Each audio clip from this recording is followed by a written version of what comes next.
This picture represents, let's say, the cosmos of primitive people, what we call primitive people. And it has a darker blue color, which maybe you vaguely distinguish from the background here, which is representing consciousness. And this central part, with a dotted line around it, represents the I, the self.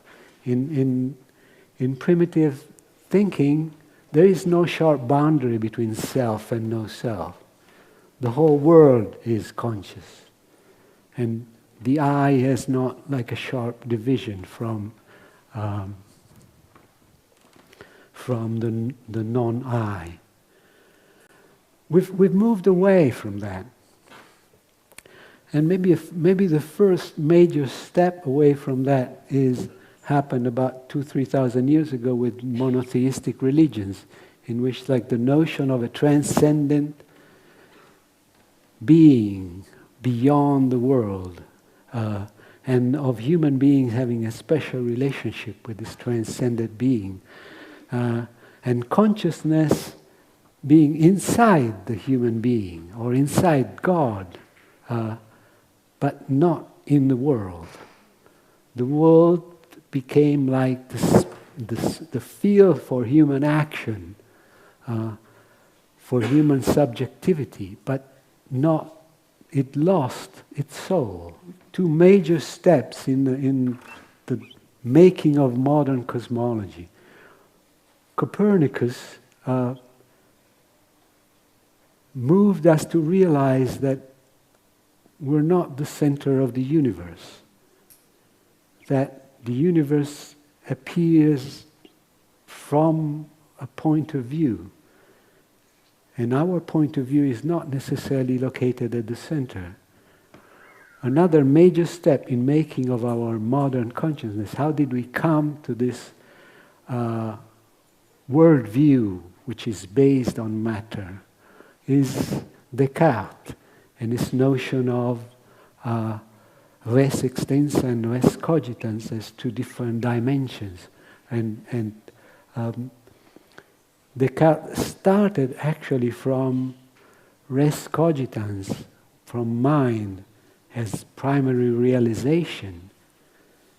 But the separation he operated, actually, historically, the influence it had on the development of Western thought is that it freed scientists to deal with the res extensa and forget about res cogitans. So focusing on the intrinsic laws of what appeared as out there. That's a picture of our world today. It's like we're here, we're no longer at the center, and there's no consciousness out here. There's a vast expanse of inert matter. Consciousness is present in this little dot, in us, if at all.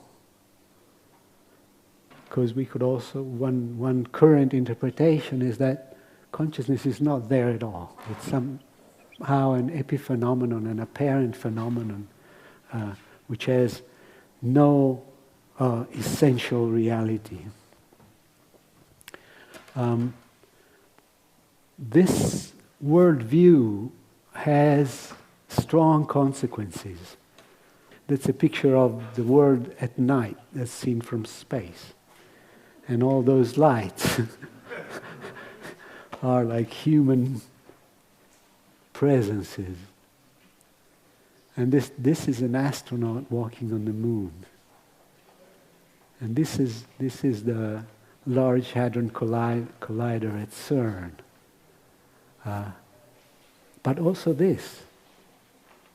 This is Nigeria, oil fields. And this. So there's some very creative consequences of that worldview, but very destructive also. The paradox is that within science itself, that worldview which takes matter as being primary and the essential reality of things has appeared to be inconsistent and has come into a crisis with quantum physics. Some physicists don't take that crisis too seriously, but there's an increasing number that is taking it very seriously. So what I'm trying next is to give you like a rush course in quantum physics.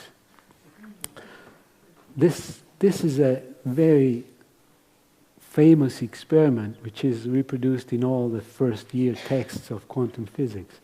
It points out some essential features of the theory. The experience consists, there's a beam of particles coming in from the left there and going through a screen with two slits, A and B, and falling on a photographic plate or some kind of detector on the other side here. Each particle falls on the screen and leaves one specific dot.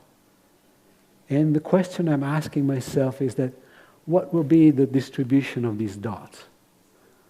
What will be the blackening of the photographic plate? And I can do various experiments here. I can close one slit and leave one open. And if I leave, let's say, only slit A open, I will get a distribution somewhat like this, with a maximum in front of the slit and then fading out on the two sides. If I leave just slit B open, I will get a curve like this. Now, if I can assume that each particle either goes through A or through B, then the consequence of that would be that I should see the superposition of these two curves, the sum of these two curves. All that go through A make this one, all that go through B make this one. All together they make, but that's not what I see. What I see is that when both slits are open, the pattern is this wavy thing here. This wavy pattern is typical of when two waves interfere. So I'm dealing with a paradoxical situation here in which what I call particle leaves actually a specific dot on the screen, which is what I expect from a particle, but the statistics of these dots is a wave. So one first approximation to describing this is like there's a dual particle wave nature. Maybe the strongest impact is the realization that I cannot think of each particle as going through either A or B, because that would imply this consequence. So I'm forced to realize that in some sense it goes through both. One more thing. If I decide to capture it, to catch it in this tricky act of going through both slits, and I put a detector next to one of the slits, let's say a Geiger counter, which is like a device that when a particle passes through it, it clicks, it gives a signal. I put a Geiger counter here and say, okay, now I will see if it really passes through A or B. As soon as I turn on my Geiger counter, this pattern disappears, and I have actually the superposition of these two. As I turn it off, I go back to this. So that Geiger counter has quite an impact on what's going on here. How do physicists understand that? the model of a particle or a wave by itself does not account for the whole phenomenon. The model which was developed is like what we call a particle is actually a cloud of probability. It's a cloud of potential outcomes of experiments. There's nothing substantial there. There's like only possible outcomes of observations made on it. This was a tough one to chew for most people, including the creators of the theory themselves. And in this picture, these two people are Niels Bohr and Albert Einstein, who kept discussing these issues, how to understand these things, for over 8 years. And during which time Einstein kept proposing to Bohr imaginary experiments and showing that if you interpret them in the quantum physics way, you would come to absurd results. And Bohr was quite clever in dismounting Einstein's argument. But the masterpiece of these imaginary experiments is one that Einstein devised in 1935. And that put Bohr in quite some trouble. He wasn't so clear in answering. And it's called as the EPR, or Einstein-Podolsky-Rosen experiment. And it's an experiment which brings out an aspect of quantum physics which we now call entanglement, which is like, nowadays, it's like a basic concept widely accepted as like an intrinsic feature of quantum physics. But in 1935 seemed like so outlandish that Einstein proposed it as, this shows that quantum physics could not possibly be right. What's entanglement? In this version of the experiment is done with two particles with spin. It could be realized in many different ways. But let's say we have a system, for example, an atom that splits, a system with zero spin, which splits in two parts. Since the total spin is conserved, then those two parts will have correlated spins, one the opposite of the other. Now spin, we don't need to go into what spin is. The only thing we need to know is something that can be measured in any of 360 degrees orientations in space. And when it gets measured in one specific orientation, will give either a result +1 or -1. Let's say there's two outcomes. Entanglement means the following. What quantum physics predicts is that at however far away, if we have like two observers here, Alice and Bob, each one with their measuring device, they can choose to orient it in any possible orientation, and they measure each one particle, these two particles with opposite spin moving apart. Entanglement says the following. It's sometimes misunderstood as meaning that there is a correlation between what Alice observes and what Bob observes. Almost, not quite. What entanglement says is the following. How Alice decides to orient her apparatus has an influence on the statistics of results that Bob sees. However far away they are, however instant is, however close in time are the orientation of these two apparatus, even if like in principle they should be like instantaneous, at whatever distance, how she decides to orient her apparatus influences its result. How he decides to orient his apparatus influences her results. So, in some ways, it's as if these two systems, these are what we call two things here.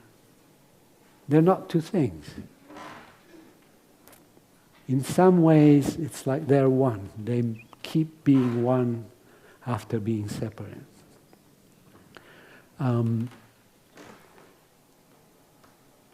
As I said, in 1935, this seems like something so absurd that Einstein proposed it as quantum physics cannot be right.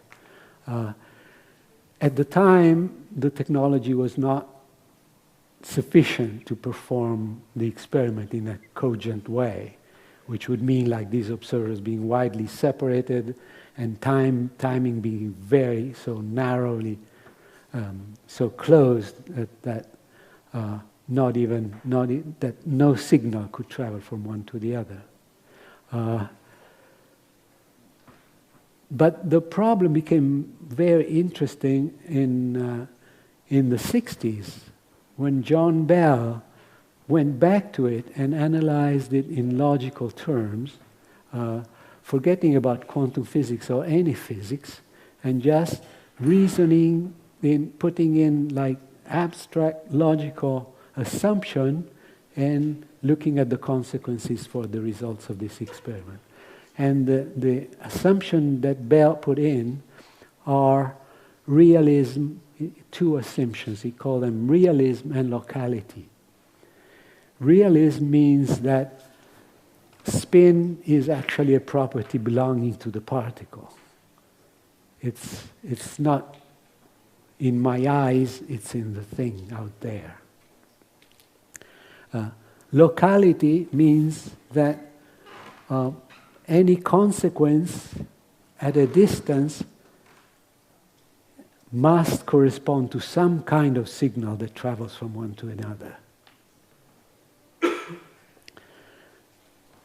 So there is like no instantaneous distance action at a distance without signals, without some kind of action. Now, these two ideas taken together, realism and locality, are a pretty good description of what we mean by an object, a thing. A thing is something local and realistic. Has intrinsic properties, interacts through actions, and that's quite interesting because Bell's theorem shows us that the consequences predicted by quantum physics and the consequences predicted by realism and locality don't overlap. They're different.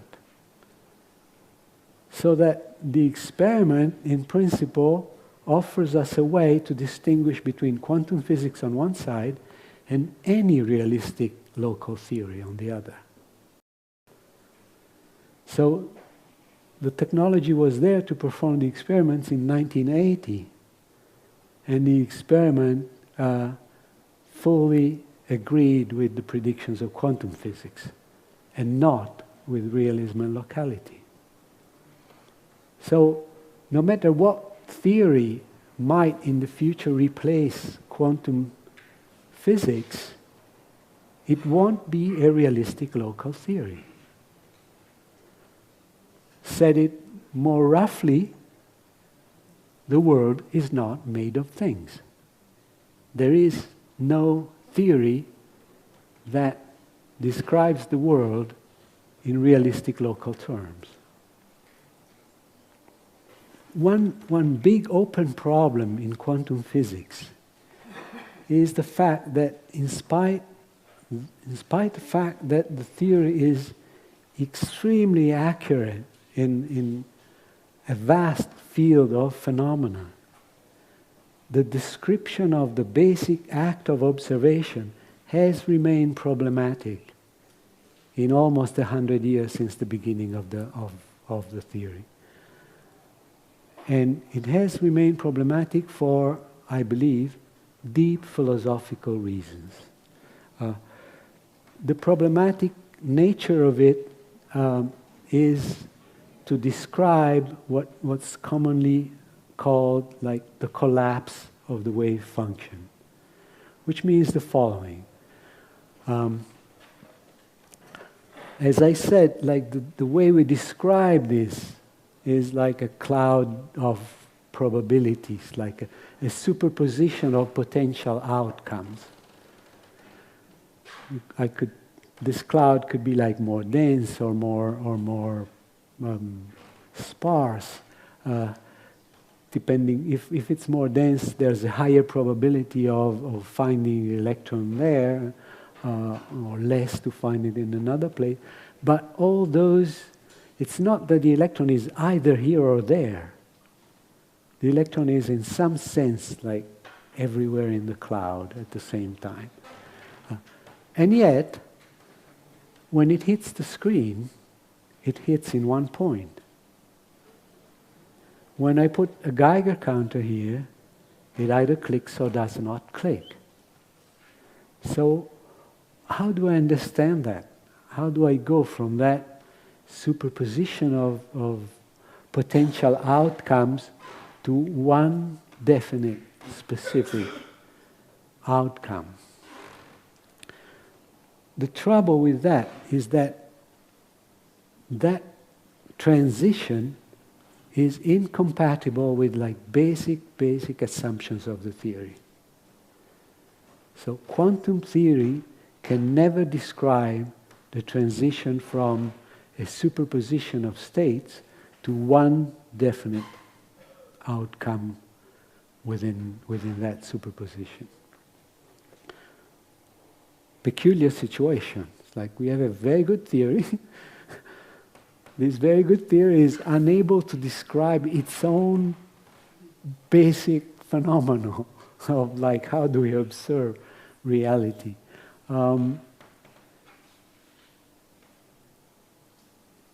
In the last almost 100 years, people have proposed various ways of understanding and trying to fit in the collapse, and they're still trying. But let's say the modern understanding of it, or let's say the majority view on it, is the collapse is not really there.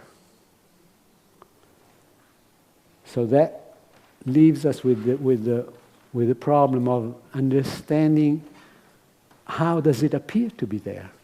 Why do things behave as if it's there? And I want to suggest a jump, which I'm not going to take, but I'm going to just skirt around and play with, between the superposition of all potential reality and the experience of a specific world, between Mary asleep in Titignano and Jane walking through the streets of New York. Why does the wave function appear to collapse, even though it's not?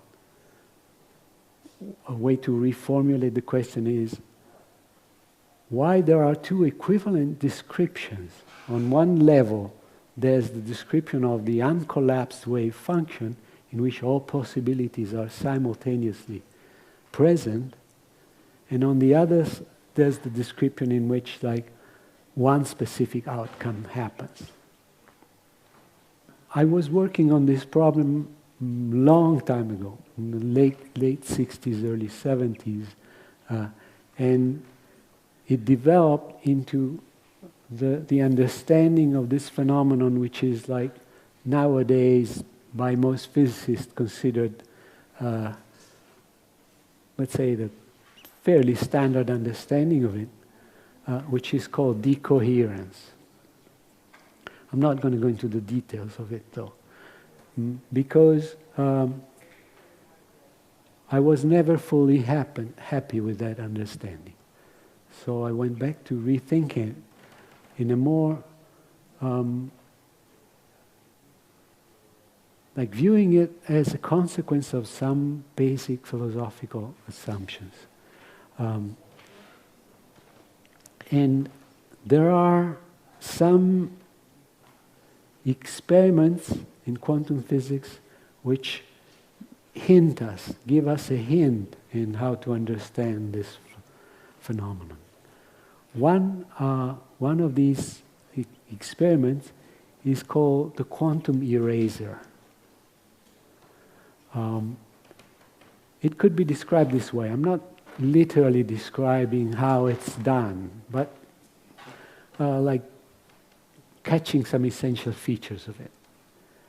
Suppose that instead of having a Geiger counter here, when the particle passes through here, it causes a secondary particle to be generated and and to shoot off, where it will be revealed. Why am I doing this? Because then I could play with this. I could, let's say, if the secondary particle is shot off from here, it's the information about the electron passing through this slit is there. It's captured in this secondary particle that I have generated. But at this level, quantum physics can also erase information. So what happens is that as long as this particle contains the information about the electron going through here, the superposition of these two curves is there. And when I erase this information, I go back to this. So the fact, I'm going quite quickly through this, but the fact that the word appears classical to us, it appears either or, either through A or through B, this type of result is connected with information being somehow recorded. As soon as that information is erased, I'm back in the superposition of all possibilities. Why is this significant in a philosophical way? Because all our experience of the world happens, let's say, is structured in such a way that we appear to be located within the world and within a body.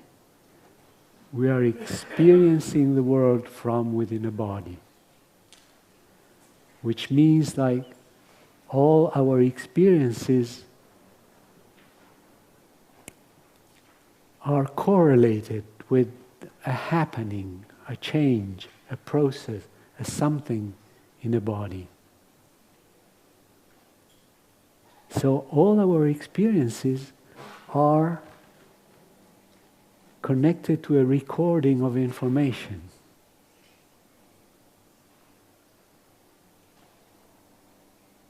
And that's the reason why the word appears classical to us. It appears either or, it appears like solid realities. Okay, this is tricky and subtle, so I'm sure we'll have to discuss and investigate it further and so on. I've been struck by how densely and beautifully the first chapter of the Tao Te Ching speaks about all this. That's of course one way of reading it. But the first verse of the Tao Te Ching says, Dao ke Dao fei chang Dao. The Tao that can be spoken is not a constant Tao, or is not the eternal Tao, or is not the ultimate Tao,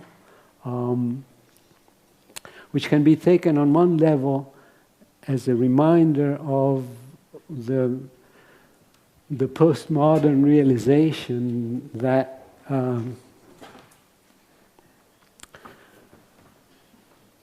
that all our discourse about reality is a model, is a map, is the map, and the map is not the territory.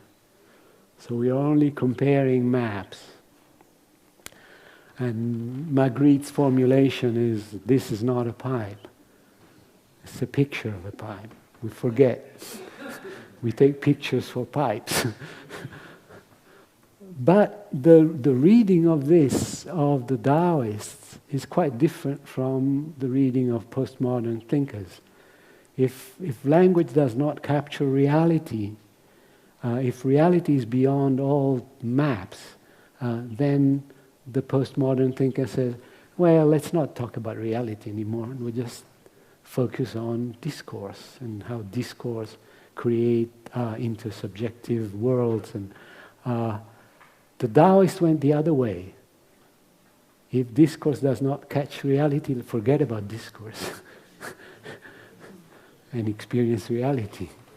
So one sense in which, like, the first verse of the Tao Te Ching can be read is just this. But there's deeper levels to it. There's deeper levels to it which has to do with the second verse of the Tao Te Ching is Ming Kan Ming Fei Chang Ming. All naming that can be named is not constant naming. What does Lao Tzu mean by naming? I think we can take it at various levels. At one level is like mental representations of reality, and that's quite obvious how to read it at that level. But I would like to propose that it has a deeper level. And the deeper level is like the apparent split that in experience happens between subject and object. So it's like the fact that experience is structured in some ways that we perceive ourselves as objects, as subjects confronting a world out there. So it's like, let's take for a moment that naming points to this split. The next verse says, without naming is the origin of heaven and earth. Naming is the mother of the 10,000 things. So, out of that primary split, subject-object, arise all the apparent multiplicity, variety of reality, the world of 10,000 things. And he connects that to desire and no desire, which, like, as soon as I'm in that split and I'm identified with this subject confronting the world out there, then I'm moved by desire. Desire is the basic motion of the separate self. And it will be like desire for concrete objects, and ultimately, as Rupert pointed out, desire for its own ultimate nature. But the being in naming, being in that, identified with that split, is in itself intrinsically frustration or suffering. That's what Buddha points out with his first noble truth. Existence is suffering. And existence, as Rupert said yesterday, is ex sistere, standing out. As soon as I stand out as separate, I'm bound to be frustrated. And a metaphor that I like very much is that of the ocean and the wave. Just from a strictly scientific point of view, there are no separate objects in the universe. there are only fields permeating the whole space-time and superposing, interacting. I'm a superposition of those fields in this moment here. So it's like the wave has no ultimate reality in itself. It's not even like a specific mass of water. It's just a pattern moving through the ocean. If I'm, as a wave, I'm identified with my waveness, I am bound to suffer. Because the wave dissolves in the ocean, dissolves in other ways. So Lao Tzu says, therefore, without desire, you experience the mystery or you experience the wonder.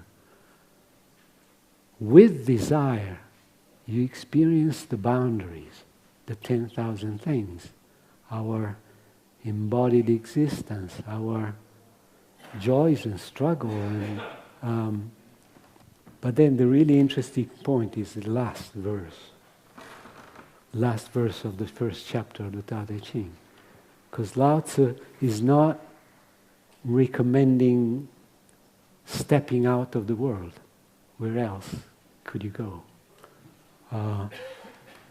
He says, these two, the two being like naming and no name, desire and desirelessness, he says these two arise together, but we call them different names. Holding them together is the secret of secrets. It's the gate of all wonders. Wave and ocean. Okay, that's essentially what I... Thank you.